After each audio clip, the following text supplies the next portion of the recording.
ये जो आप गाय देख रहे हो, इस चैनल को राव जी डेयरी फार्म को लाइक एंड सब्सक्राइब करें और शेयर करें।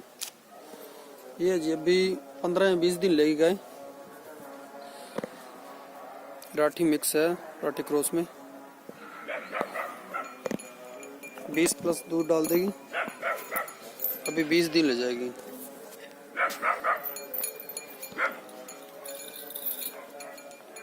ले आओ।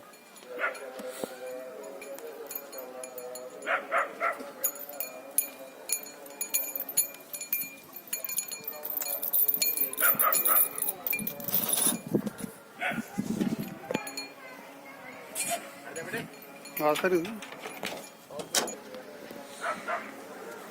लाइक एंड करें, शेयर करें, सब्सक्राइब करें, इससे कि आप नई नई गाय की वीडियो देखने को आपको मिलेगी।